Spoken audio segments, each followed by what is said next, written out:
Hi, welcome to the SEANC Legislative Wrap-Up for the 2017 session. First thing on everybody's mind this year is pay and COLA. So the final budget had $1,000 base pay increase for all active state employees and 3 days of annual leave, which were given to each state employee, which roll over at the end of the year, but you cannot cash them in upon retirement for money. So use them or lose them? Well, use them or lose them, but they don't disappear at the end of this year. We've gotten a lot of questions about that one. And then for retirees, you did end up with a permanent COLA. We weren't sure if it would just be a bonus or a permanent COLA, but there's a 1% permanent COLA for retirees.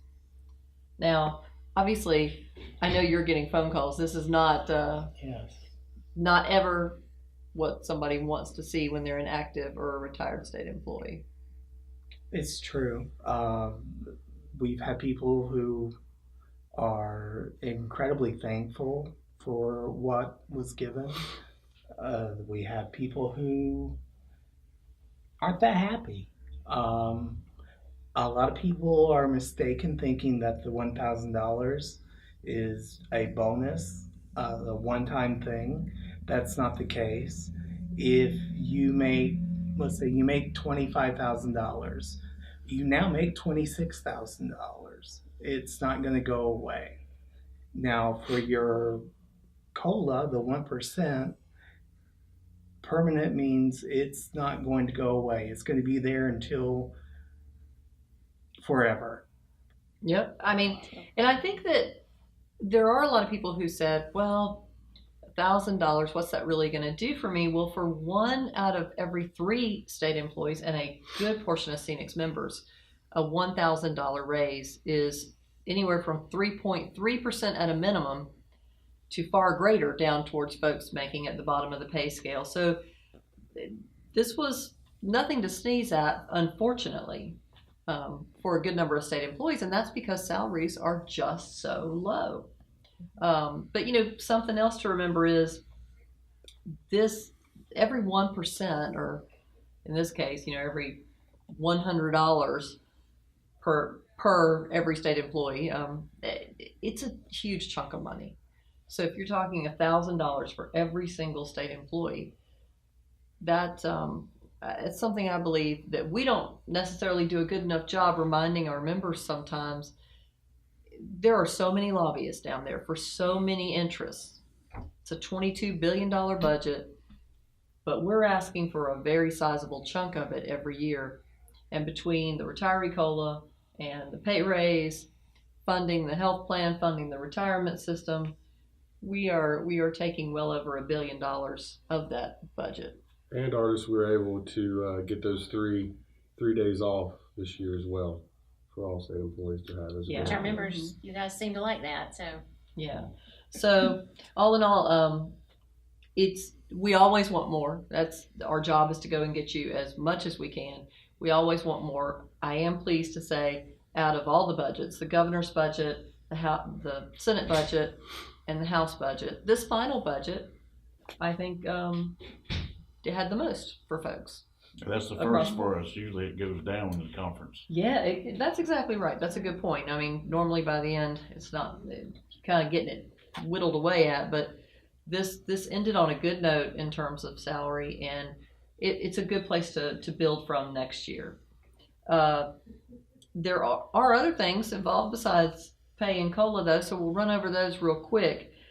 Flint, can you touch on future state employees and how they would have been impacted? Yes, there was a big movement in the Senate to take away the defined benefit plan and replace it with a defined contribution plan so that all new employees would go to a 401k.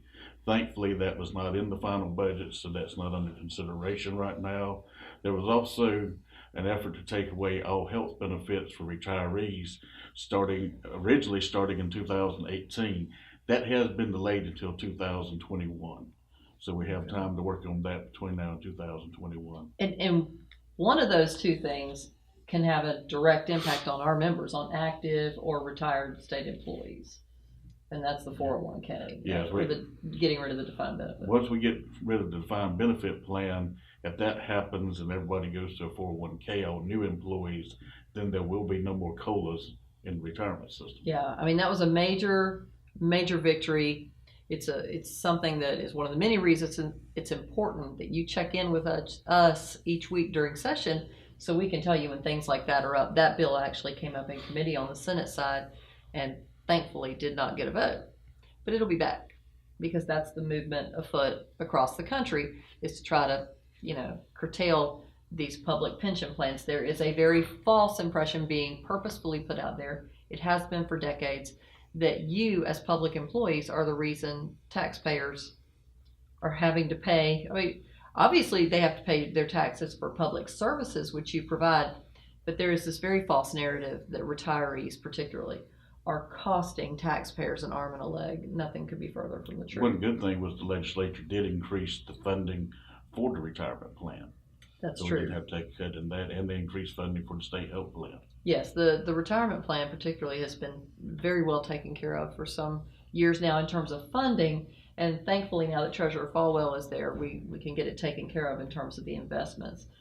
David, Department of Transportation, it's Yes. always big issues in the budget. And we had a good year this year. The biggest feather in our cap this year was able to prevent no further job cuts within the department.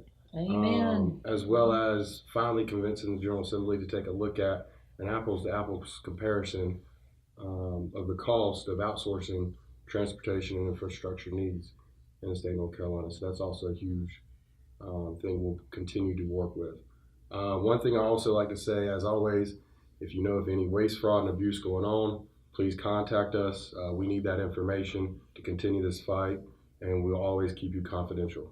Yeah, the media was even picking up on some things you've been bringing forth for years about the fact that DOT keeps contracting things out, saying it'll be a better deal for the taxpayer, and it just doesn't look that way. No. It's the craziest thing that they're not having to prove that. So hopefully the study commission will shed some light on that and continue to prove that this needs to be slowed down and taken a real hard look at before somebody loses their life because the bridge isn't inspected correctly.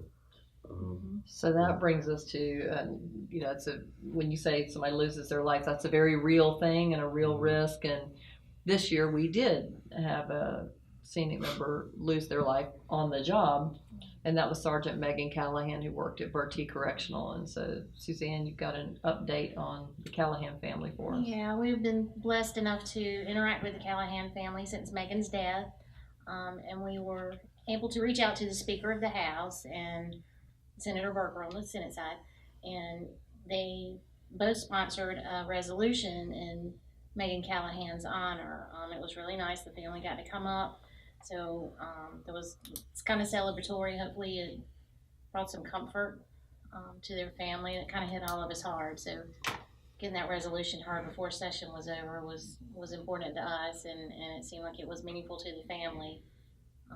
And we thank Senator Berger's office, and we thank Representative Tim Moore, Speaker of the House.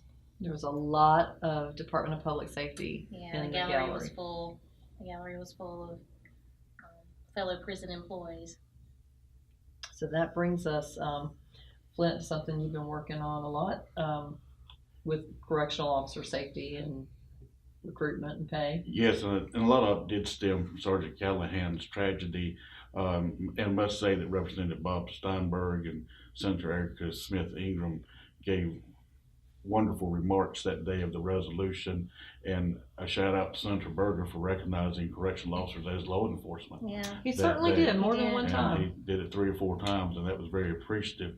And I think because of that, the Legislative Research Committee will be looking at a study that compares correctional officers' benefits to those of the Federal Bureau of Prisons, so that in the future we can see what kind of funding we need, what kind of trainings we need, how we can retain employees, how we can get better quality employees, and what we need to straighten up the Department of Corrections and the struggles they faced in the last few years. So, Tony Boo is our research specialist, and if you ever have any information that you would like to anonymously get out there and have us pursue that information for something like this commission where we can give it to legislators and let them run with it, without giving your name, contact Tony. I think people do that with you Yeah. not infrequently. And I, like everyone said, it'll be confidential. You don't have to give your name. A name helps just to be able to remember who said what, but it'll never leave my office. It also helps if I have a way of communicating with you back and forth, but I understand if that's something you just want to leave a message and nothing else, please make it as detailed as you can. And we will do what we can to fix the problems. What we're trying to say is that this is a group effort, and we need you guys to speak up. We've got the ball rolling. That's right. So I mean, this is a starting point. This is a look at chance. everything. So Yeah, and we're here for you, not to hurt you. that's right. We want to present everything to this study committee, no matter how long it takes, so that no more tragedies happen like this. Well, because it's not, and we'll put Tony Boo's contact information up on the screen, but it is not a question of if another death will occur at this point. We have gone, for those of you who don't work in Department of Public Safety, we've gone from an attack every 12 hours on somebody who works in the prison system to an attack every 8 hours. And that is alarming, but it also tells you that it's a matter of time before something to that level of tragedy occurs again. So please get your information to Tony Boo and he will compile it. We're going to make sure we get it to the legislators. This is probably our only chance for a very long time to make that difference. The best chance we've had in years. It is, and I think everybody's open to it. And by the way, Speaker Tim Moore, if you happen to listen through 15 minutes of SEANC legislative wrap-up video and you ever see this, thank you for always calling correctional officers anytime you talk to the press. It matters more than you know. And for anybody else who's a politician who watches this, please call them correctional officers. Exactly. It's an important thing, and that's why I think it was a big deal that Senator Berger called correctional officers law enforcement officers. They are not guards. Yeah, he stated what an important part of the law enforcement community they are. So That's it correct. was nice to hear that out loud. And we can't forget about those bus drivers. We were able to also help out in getting a study commission on their pay increases, as well as hopefully potentially them to include bus maintenance as well. We can't forget those hardworking state employees as well. It's an awesome thing. I wish we could get a study commission on every class of state employee. We will update you in the off season on the efforts Office of State Human Resources is making in terms of analyzing all the different job classifications. So if you're out there thinking none of this applies to me, hold tight. You might well be looked at before long. The next thing we need to talk about is payroll deduction, your ability to have your SEANC dues taken out of your paycheck. For 6 years, 6 straight years, we have dealt with this issue. Senator Ralph Heiss from out in the western part of the state has filed a bill a number of times, and he did this year to take that right from you. He's not taking it from SEANC, to take that right from you. The bill passed the Senate. That means it's alive in the House, alive and well in the last few weeks of session, as we suspected. There was a pretty big push by Senator Heiss to have it heard, attached to something in the House. There were several bills, for lack of a better word, proposed committee substitutes drafted, and then never quite got going. At the end, there was an awful lot of caucusing about it in the House. There was a lot of talk. At the end of the day, we dodged that bullet, but I think it's safe to say people probably our members need to take action. It's true. It's going to happen. It could happen at the next special session, August 3rd, I believe it is, in September, or even in November, or in the short session next year. It's going to happen. It's like a dog with a bone.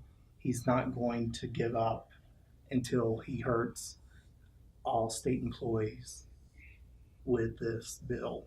But people keep saying to me, and I know they call you a lot, and say, I'm not going to switch till I have to. You have to. Yeah. It's time. It's time. This Do is the way it. to empower yourself. If you don't That's switch, we're not going to be here to protect you. And it costs you money. It Yes. does. It does. And I think I'm not sure everybody understands that when we walk in the door over there to lobby for your benefits, every bit of our resources that we have to spend on petty political legislation, like Senator Heiss's Senate Bill 375, that would take away your right to have your dues deducted, is time we could have been spent on your pay raise, or time we could have been spent on your state health plan. We still get to all that, but it pulls from your resources. So to be able to walk in the door of the legislature and everybody be signed up for an alternative payment option, and they don't have that power over us, would be huge. What's an alternative payment option though? That's what everybody asks. What does that mean? It's a bank draft. Right. You know. So apo.scenic.org, where we have an easy fillable online form where you can go. All you need is your banking account information. There's frequently asked questions on the website that'll give you all the details you need to know. And of course, call us. If you don't understand, you need help, you can call us. We also have APO enrollers out in the field. But what it does is it takes the power that they hold over us and it gives it to you. And so that we can focus on what matters and not play politics when we're over there. Empower yourself by signing up through APO. Every year you have payroll deduction, you cost yourself money. Do it today. Mm-hmm. So, Boo, you mentioned there are some special sessions coming up. I did. Yeah. So, I guess, Amanda, you can cover that when you tell us what's next politically. All right. Well, so politics is never over. When an election's over, politics still goes on. And we saw that throughout this session, we had folks who we endorsed, who MPAC endorsed, who went above and beyond to help us, who were our friends, who had our backs. And we also had people who we didn't endorse, who we endorsed their opponents, who went above and beyond to help us and stand by state employees. So we have decisions to make about who's going to best represent us. And we have potentially that opportunity with the new districts that are going to be redrawn. So politics is always in session, and in North Carolina, it just seems like it's happening here a little bit more than the rest of the country. So in August, there's a special session where they're going to deal with any bills that the governor may veto between now and then, any bills that are still in conference between the House and the Senate, and they're going to tie up those loose ends. But in September, there is a special session that will focus on redistricting. During the Scenic Convention. During the, yes, ironically the same week as the Scenic Convention. So what that means is the House has a team of appointees on a redistricting committee. The Senate has a team of appointees on a redistricting committee, and they're going to look at the districts. So for those of you that don't know, a court in North Carolina, a federal court, found that 28 districts in the House and the Senate were gerrymandered illegally based on racial gerrymandering, so that these districts are illegal. They radically disadvantage African American constituents. So the Supreme Court has decided that they're not going to hear the case, which means the lower court's ruling holds, which means that these districts are still illegal and have to be redrawn. Whether or not we're going to have an election in 2017 is still up for debate. As 2017 comes to a close, by September, it's going to seem more and more unlikely, but I still don't think we rule that out. I still think we are always prepared and ready for whatever comes our way. So what does that mean for you? It means get involved in the PAC, because our friends down there, they mattered. They helped us a lot. And the people we've been able to make friends with post the election helped us out a lot. So we need to make sure we have legislators down there that are going to have state employees and retirees' interests. And the only way we can do that is making sure we get those folks elected. So get involved in MPAC, whether that's financial, whether that's your time, everything matters. So for the folks that called legislators during the session, thank you, because they need to hear from you. But we also need to show them at the ballot box how important our issues are. So please get involved in MPAC, and we'll keep you up to date on redistricting as it unfolds. So people always ask, what does Scenic do for me? What can I tell my coworkers who don't want to sign up? What can I tell them Scenic did for me this session? Well, they wouldn't have gotten any raise without Scenic, first of all. They would have lost rights without Scenic, jobs without Scenic. The list goes on and on. But the question you need to ask them is, what have you done for yourself? Because if they haven't signed up to help on somebody's campaign, if they haven't given some money to Impact, if they're a member and they haven't switched over to APO, then they're not doing the simple things that can help us to help you. So we want a better session next year, but we need you for that. And so do those things. Sign up for APO today. Do not wait another second. Don't cost yourself another penny. Please. Sign up for APO. And secondly, get involved in Impact. Either give some money or go do something. We can no longer just show up and vote and think we've done enough. And finally, I want to thank you too, just like Amanda just said, if you've done anything, made a phone call, written an email, if you've just watched these videos and stayed informed, thank you. If you're a legislator who helped us, thank you from the bottom of our hearts. We needed all the help we could get. Hey, if you're a legislator that didn't help us, you still have time. Hey, that's true. Good point. But, as we wrap up, the thing that we would ask you to do, as we did last year, is you please thank your legislators. We're really good. We're really good at beating them up. That's what we do for a living. And sometimes we almost forget when somebody's done something nice to say that thank you. So thanks for everything. We'll keep you updated. We'll be back on August 3rd or 4th or sometime to tell you what happened in that special session. In the meantime, take care of yourselves. Sign up for APO.